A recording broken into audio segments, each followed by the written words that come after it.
Olá, pessoas! Old Dog aqui. Amigos, o seu 4x4 não é submarino. Vou falar algumas dicas valiosas para transpor alagados e cursos d'água. Vivemos no planeta Terra. Nossos veículos 4x4 são ótimos para andar na Terra. Mas, não tem jeito, sempre, ou quase, encontramos água nas melhores trilhas. A travessia de alagados sempre é uma diversão adicional, um momento de maior adrenalina e superação. Mas, a água é um obstáculo muito complicado para nossos queridos veículos 4x4. O primeiro conceito é: a água não combina com mecânica e muito menos com eletrônica. Tenha isso sempre em mente. Sempre.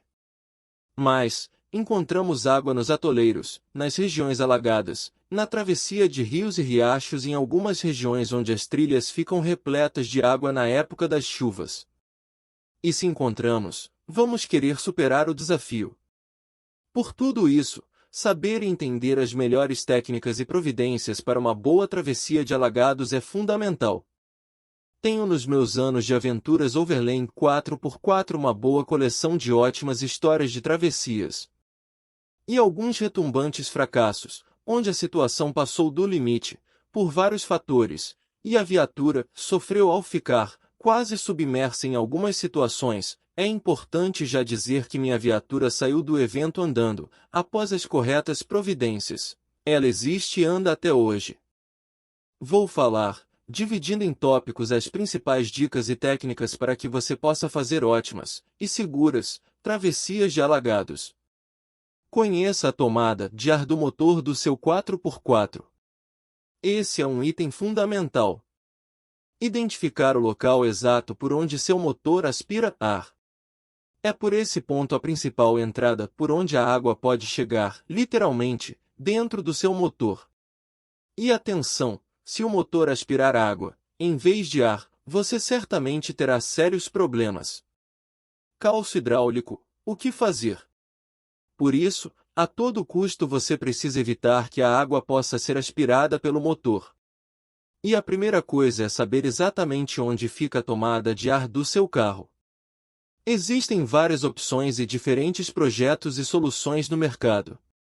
Em regra, em veículos 4x4 ela sempre deverá ser o mais alta possível. Mas, nem sempre é assim. Alguns veículos possuem um sistema lateral em um dos paralamas.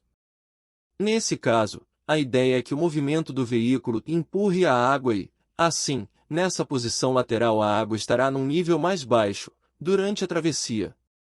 Mas, esse sistema tem dois problemas. Se durante a travessia o veículo inclinar para o lado da tomada de ar, a altura dela em relação ao fundo ficará reduzida. Considere isso. Alguns projetos fazem uma espécie de caixa isoladora e separadora utilizando o espaço vazio nos paralamas. Dessa forma, a aspiração de ar misturada com água pode ser possível e ainda assim, não haver problemas, pois, essa solução consegue separar o ar da água no movimento do ar por dentro dessa caixa. Mas, como tudo, essa solução tem seus limites também. E, claro, também existem os projetos e soluções que não são tão altos assim, ou não são bem posicionados. Por isso mesmo, sempre conheça a tomada de ar do seu veículo e procure entender como ela funciona. Importante, conheça a recomendação de profundidade máxima do seu veículo. A maioria dos carros sempre está na faixa de 50 centímetros, variando um pouco e podendo chegar a valores bem mais altos, como até 90 centímetros de profundidade. E além de conhecer a profundidade, descubra qual a velocidade máxima de travessia recomendada pelo fabricante, normalmente, sempre abaixo de 10 km por hora. Portanto, por exemplo, essa é uma especificação do tipo: profundidade máxima de 50 cm em até 8 km por hora. E o fator velocidade é muito importante que seja respeitado e não apenas a profundidade. Verifique sempre a profundidade. Você está passando pela trilha pela primeira vez, ou faz muito tempo que não atravessa, E vai querer passar por rios e alagados sem checar a profundidade? Começou errado. Sempre tenha certeza da profundidade da travessia. Descobrir lá no meio que está, muito, mais fundo do que deveria é certeza de graves problemas. Muitas vezes uma inspeção visual é possível, mas não será garantida. O melhor mesmo é descer e atravessar a pé, aproveitar para identificar se o fundo está firme, se não há pedras muito grandes ou outros obstáculos que impeçam a travessia. Muitas vezes o fundo é lamacento ou arenoso. Tenha certeza de que o veículo não ficará atolado por falta de consistência do piso. Vai atravessar? Faça da forma correta. Se a sua intenção for fazer uma travessia correta, esqueça, definitivamente, aquelas passagens super rápidas que levantam água a mais de 3 metros de altura. Esse tipo de travessia fica bonito nas fotos. E só. Para o veículo não é a melhor situação. A travessia correta é aquela em que você determina um ritmo constante, de forma que uma pequena mesmo, onda siga à frente do veículo, decorrente do movimento de empurrar a água que o carro faz dentro do alagado. Não existe uma velocidade correta, ela varia conforme a profundidade, até mesmo, o desenho da frente do veículo. Um bom exemplo de travessia de alagado, usando a velocidade correta, uma pequena onda se forma à frente do veículo, fazendo com que a parte do cofre do motor fique com uma depressão no nível da água. Escolha uma marcha, se o veículo for manual, que possa ser usada do começo ao fim da travessia. Preferencialmente, utilize reduzida e tração 4x4 sempre. Você estará mais bem preparado para vencer a travessia, pois a água cria uma grande dificuldade para o movimento do carro. Ganhar muito embalo antes da travessia e entrar com muita velocidade costuma não ser nada bom. O impacto do carro em velocidade com a água pode causar danos em componentes, flexíveis, mangueiras, conectores elétricos, etc. Levanta muita água e, normalmente, o veículo vai perder muita velocidade com a resistência que a água vai impor ao carro. Entrou água no motor? Calço hidráulico, o que é e como fazer? O motor precisa aspirar ar para que esse seja misturado ao combustível e ele possa ser queimado dentro do motor. Se por essa entrada, ao invés de ar entrar água, essa água vai parar dentro dos cilindros do motor. O problema é que a água não aceita ser comprimida, ou melhor, não é possível comprimir a água.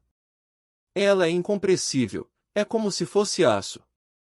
E o papel de cada pistão no cilindro é justamente fazer a compressão da mistura ar-combustível ou do ar, no caso dos motores diesel. Então, se a água não pode ser comprimida, mas o pistão vai tentar fazer isso, o que acaba acontecendo é que as partes mecânicas é que vão sofrer o impacto, podendo empenar bielas, o componente que liga o movimento dos pistões ao virabrequim, entortar válvulas e até mesmo romper o bloco. Tudo vai depender da força que o motor estiver fazendo no momento. Os danos podem ser muitos e irreversíveis. Por isso, usar menos velocidade e menos rotação do motor pode ajudar a salvar o motor no caso de um calço hidráulico. Foto de um colega, travessia que terminou mal no Rio Paraguaçu, Chapada Diamantina, o nível do rio estava alto, mas possível de atravessar. Um tronco submerso segurou o carro e a inundação foi inevitável. O veículo saiu rodando e continuou a expedição até o final, após a substituição de todos os fluidos que foram contaminados. Bem, a água entrou. O que fazer? A primeira coisa é, se você acha que o motor pode ter aspirado água, não dê partida, não tente fazer o motor funcionar antes de ter certeza de que ele não está com água dentro. Siga os seguintes passos. Se os termos técnicos descritos não são de seu conhecimento, melhor procurar ajuda. Atente que são descrições genéricas e alguns itens podem mudar de veículo para veículo, em função de certas características de projeto. Siga esses passos. Tire o veículo de dentro do alagado, utilizando outro carro, um guincho elétrico, etc. Não dê partida no veículo até ter certeza de que não há água dentro do motor. Com o veículo fora do alagado, abra o compartimento do filtro de ar e veja se ele está molhado. Se houver água ali, é certeza que a água chegou até o motor. Por enquanto, deixe o filtro de ar de fora e mantenha esse compartimento aberto. Tire a água de dentro do motor. Para isso você terá que tirar algum componente que vai eliminar a compressão dos cilindros. Em motores a gasolina, retire as velas de ignição de todos os cilindros. Em motores diesel, retire os bicos injetores de todos os cilindros. Se o motor tiver partida com velas aquecedoras, elas também pode ser uma boa opção retirá-las. Se o seu veículo tem motor turbo, abra a mangueira de admissão de ar. Deixe-o aspirar o mais próximo possível do coletor de admissão. Certifique-se dos itens e só então, dê partida no motor. Perceba se o motor está girando normal para tentar funcionar. Se ele estiver pesado ou travado, não insista na partida e verifique se você abriu todos os cilindros e a entrada de ar. Se o motor virar normal, mantenha a partida e tenha certeza de que ele ejetou toda a água pelos cilindros e pelo escapamento. Isso pode demorar alguns poucos minutos. É importante ter certeza de que toda a água saiu do motor. Monte as velas, gasolina, ou bicos injetores, diesel. Mantenha a entrada de ar mais próxima do coletor de admissão aberta. Verifique se tudo está bem montado. Verifique o nível e o aspecto do óleo do motor se não está esbranquiçado devido ao contato com a água. Só siga em frente se parecer que está tudo ok com o óleo do motor. Dê partida novamente e o motor deve pegar. Ótimo!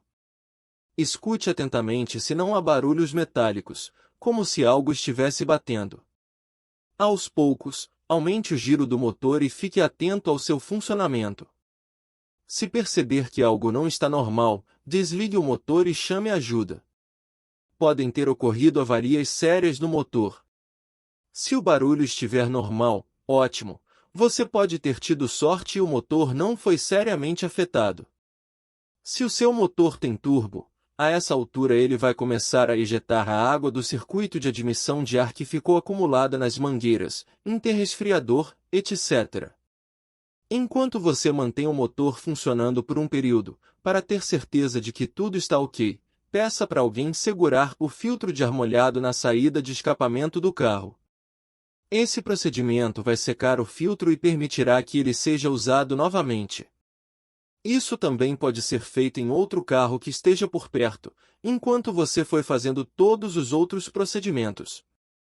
Antes de montar o filtro de ar, seque todo o compartimento e siga o caminho das mangueiras para ter certeza de que não há água no circuito de ar. Monte tudo e teste todo o funcionamento por alguns bons minutos. Assim que possível, pare o veículo num posto para inspeção de todos os fluidos. Possivelmente, pode haver contaminação de água em óleo de câmbio, caixa de transferência, diferenciais, etc. Se constatado, troque imediatamente todos os fluidos por novos, dentro das especificações corretas. Se o seu veículo tem caixa de embreagem selada, verifique se há água dentro da caixa seca, conhecida também por caraça da embreagem. Snorkel, o seu protetor. O snorkel é um acessório muito comum que é instalado em veículos 4x4. Ele eleva a altura de captação de ar do motor. Normalmente, um snorkel vai elevar essa altura para próximo do teto do carro. Isso faz com que você tenha uma chance bem menor de aspirar água para dentro do motor. Importante, embora ele eleve o ponto de captação de ar do motor, muitas vezes a simples instalação do snorkel não altera a especificação de capacidade de imersão do seu veículo, pois essa capacidade é para o veículo como um todo e, claro, muitos outros aspectos do projeto precisam ser considerados, tais como os respiros dos componentes mecânicos, diferenciais, câmbio, tanque de combustível, etc. Portanto, se você pretende fazer muitas travessias de alagados, um snorkel será muito bem-vindo e será seu protetor. Para ser bom, o snorkel precisa ser desenvolvido para o seu modelo de carro. Procure por bons e renomados fabricantes, além, claro, dos originais para o seu veículo, já que alguns fabricantes de veículos 4x4 disponibilizam esse tipo de acessório original para alguns modelos. E importante, a boa instalação é fundamental para que o snorkel cumpra sua função. E, além disso, periodicamente verifique se ele está bem vedado e funcionando corretamente. Um bom teste é tentar fechar a entrada de ar do snorkel com um plástico, por exemplo, e o motor deve perder força, quase morrer. Os veículos com injeção eletrônica podem ter esse efeito atenuado, pois a eletrônica vai tentar compensar a menor quantidade de ar entrando. Depois de atravessar, tudo está normal? O que fazer? Depois de longas travessias de alagados, ou profundas, sempre faça uma boa verificação do seu carro. Fique atento para o comportamento do motor, dos sistemas elétricos e eletrônicos. Muitas vezes, durante travessias alguns sensores podem falhar e algumas luzes se acendem. Muitas vezes, tudo volta ao normal depois de seco. Mas, fique atento a isso. Após a travessia seus freios não têm o mesmo rendimento. Num primeiro momento, logo após terminar o alagado, dê um leve toque no freio. Isso ajuda a eliminar a lâmina de água que pode ter ficado entre pastilhas e discos de freio ou entre lonas e tambor de freio. Certifique-se sobre o bom funcionamento dos freios antes de ganhar velocidade ou se aproximar demais de outros veículos que estão à sua frente. Meu veículo é dotado de eletrônica. O que muda? Se o seu veículo é equipado com vários sistemas elétricos e eletrônicos, leve a travessia de alagados ainda mais a sério. Muitos veículos atuais simplesmente não fazem nada, absolutamente nada, se a eletrônica entrar em colapso. Principalmente, se o seu veículo tem sistema de rede CAN, é uma rede de transmissão de dados entre os diversos módulos que controlam as funções do carro e, hoje em dia, existem outras denominações para certas redes dos veículos. Portanto, o melhor e mais prudente seria evitar ao máximo as travessias muito profundas. O risco é grande. Isso não significa que você não possa fazê-las. Apenas que o risco é maior. E resolver os problemas, caso o veículo fique alagado, pode ser impossível no meio da trilha, ou seja, apenas dentro de uma concessionária. E com custos muito altos. Em carros com muita eletrônica, evite ao máximo a travessia em alta velocidade. Isso tende a espalhar água com pressão e que pode vencer o isolamento dos conectores elétricos. Vou atravessar um rio com correnteza. O que fazer? Se o rio à sua frente tem correnteza, a primeira coisa é ter certeza de que ela não é forte o suficiente para arrastar o carro. Cuidado com isso. A força da água é surpreendente. Muitas vezes, o que nos parece uma correnteza fraca é suficiente para arrastar um carro. Qualquer dúvida, aborte a travessia. Se for atravessar, tente fazer com que o carro siga um sentido em que ele vá contra a correnteza, ou seja, como se estivesse subindo o rio. Alguns poucos graus de inclinação contra a correnteza já ajudam a ter mais segurança. Se a correnteza for forte, ainda assim, você decidiu por atravessar. Algumas dicas interessantes para arriscar com alguma segurança. No caso de as coisas darem errado, dar errado aqui significa o carro ser arrastado, perder o carro e, pior dos mundos, vidas serem colocadas em risco. Se possível, prenda algumas cintas de reboque entre o seu carro e um carro que esteja atrás de você. Ele, em terra firme, servirá de âncora caso o seu carro comece a ser arrastado. Assim, certamente ele não sairá rio abaixo. E outro carro ainda poderá resgatá-lo. A mesma coisa pode ser feita com o guincho do seu carro. Você pode deixar o guincho amarrado numa árvore às margens do rio ou em outro carro, soltar a quantidade de cabo suficiente para a travessia e atravessar de ré. Sim, podemos atravessar de ré. Apenas tenha o cuidado de trabalhar com o giro do motor um pouco mais alto para garantir que a pressão dos gases será suficiente para empurrar a água e que ela não entre pelo tubo de escapamento. Se o carro for arrastado, Você estará preso e ainda poderá usar o guincho para tentar levar o carro de volta à margem. Se a travessia foi um sucesso e é possível fazer em segurança, alguém solta o cabo do guincho e segue em outro carro que já poderá passar com mais tranquilidade, pois a travessia já foi testada. Finalizando, tenha em mente que as travessias podem ser muito divertidas, se tudo der certo. Ou um grande problema e dor de cabeça, se derem errado. O correto é ir ganhando experiência aos poucos, entendendo os riscos, conhecendo o comportamento do carro, etc. Jamais coloque sua integridade e vida em risco por alguns poucos segundos de adrenalina, que podem pôr tudo a perder. E lembre-se sempre, seu 4x4 não é submarino. Nos veremos por aí nas estradas. Felizes em um 4x4, secos ou molhados. Abraços do Old Dog 4x4 Overland. Aproveite e se inscreva no canal, deixe o seu like e ativem o sininho.